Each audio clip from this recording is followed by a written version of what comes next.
To Brazil now, where the government has declared an emergency. Southern parts of the country are being ravaged by floods. They're left behind a trail of destruction. The rains have stopped for now, but hundreds of towns remain underwater. More than 85 people have died. Hundreds others are missing. 150,000 people have been displaced. There is no electricity and drinking water is scarce. The state's governor has called it a scene out of a war. But what led to these floods? Experts say it was a dangerous cocktail of climate change and El Nino. Our next report tells you more. For many in Brazil, it's a tale of horror. It started with heavy rain.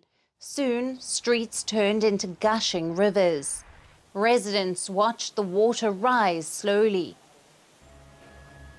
Soon, the foul rust-colored water entered their homes.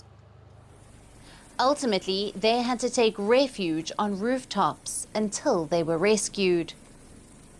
I was on the top floor of my daughter's house, and I saw death in front of me. It's very sad.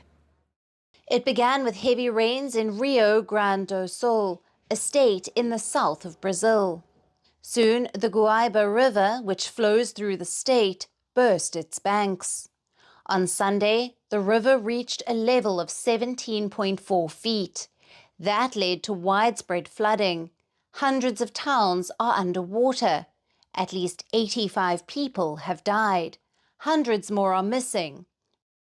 150,000 have been displaced.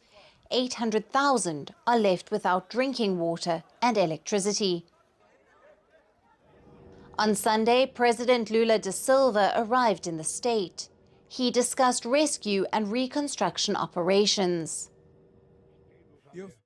We have to rebuild a lot of houses, and in the recovery of the houses, Jader should take into account with the mayors that we can't allow people to rebuild houses in the same place where they fell down.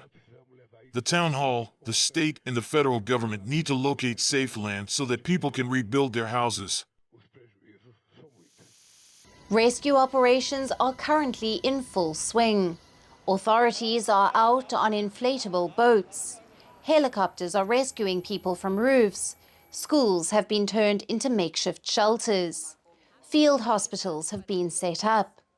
14,000 soldiers are aiding search and rescue missions.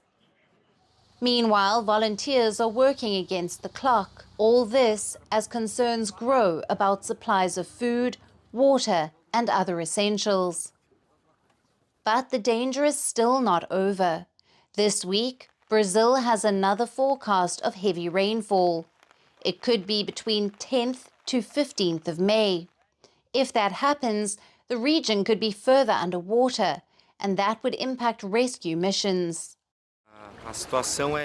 The situation is like something out of a horror movie, with people lying on asphalt, mattresses on the ground, and sleeping there with what's left.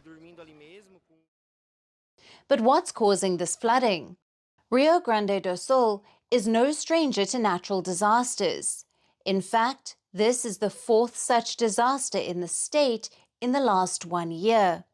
The extreme weather this time is a combination of hotter temperatures, high humidity, and strong winds. Many are attributing this to a dangerous cocktail, El Nino effect coupled with climate change. In Brazil, the El Nino effect is not new.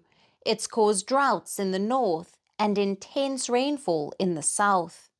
But this time, it's out of control, which means extreme weather is becoming more and more common. So Brazil must prepare to deal with more such freak weather in the coming days.